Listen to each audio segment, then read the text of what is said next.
Assalamualaikum warahmatullahi wabarakatuh. Perkenalkan, nama saya Ayu Soleha dengan NIM 120130069 dari Prodi Teknik Elektro kelas Sinyal dan Sistem RB.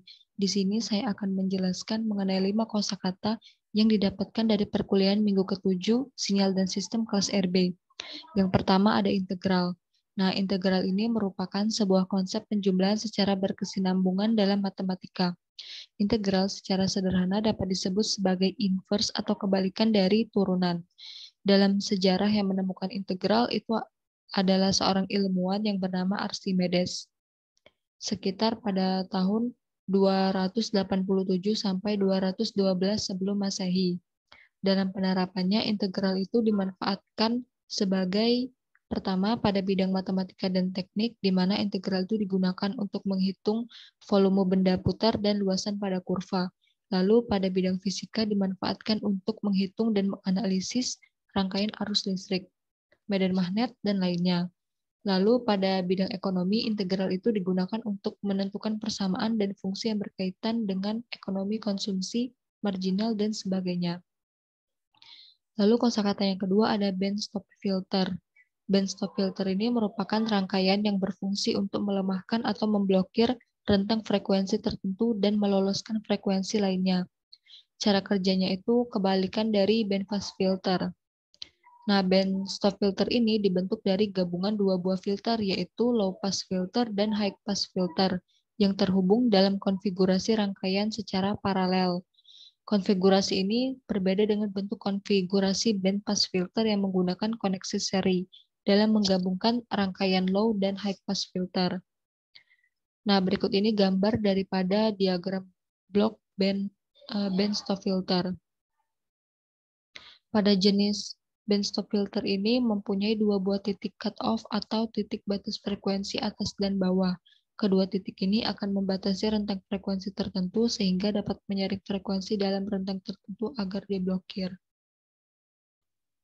Lalu ini merupakan gambar grafik daripada bandstop filter. Kemudian untuk kosakata yang ketiga ada daya. Daya merupakan jumlah usaha yang dilakukan tiap satuan waktu. Satuan yang digunakan untuk menyatakan daya itu adalah joule per detik atau watt. Penamaan ini menghormati James Watt, yaitu penemu mesin uap pada abad ke-18 Masehi. Nah, daya ini termasuk dalam besaran skalar dalam fisika.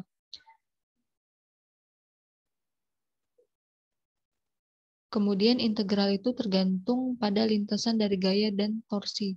Maka perhitungan kerjanya tergantung terhadap lintasan. Kemudian yang kosakata keempat itu ada pelemahan sinyal, yaitu ketika sinyal disebarkan, medianya sering mengalami pemrosesan yang berbeda dari media atau saluran yang dilaluinya. Adapun mekanisme di mana sinyal yang melewati medium mengalami pelemahan energi yang dikenal sebagai atenuasi atau pelemahan atau redaman sinyal. Pelemahan sinyal ini akan terjadi ketika sinyal berjalan melalui kabel, sehingga saat sinyal tersebut mengalir terlalu jauh akan menyebabkan dari kualitas sinyal yang dihasilkan sehingga penerima akan mengalami kesulitan dalam menerjemahkan sinyal yang diterima.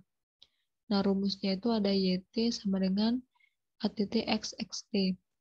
Dalam hal ini ATT itu nilainya 1 yang merupakan konstanta pelemahan yang terjadi. Kejadian ini sering muncul pada sistem transmisi dan munculnya konstanta pelemahan ini dihasilkan oleh berbagai proses yang cukup kompleks dalam suatu media transmisi. Di sini merupakan gambar dari grafik pelemahan sinyal. Kemudian kosakata yang terakhir itu ada energi. Energi ini merupakan kemampuan untuk melakukan suatu usaha dan perubahan. Perubahan tersebut dapat berupa perubahan posisi, gerak, suhu, maupun materi. Ketika energi habis, hendaknya kita melakukan sebuah usaha. Orang menggunakan energi sehingga mereka bisa merasa lelah setelah melakukan aktivitas.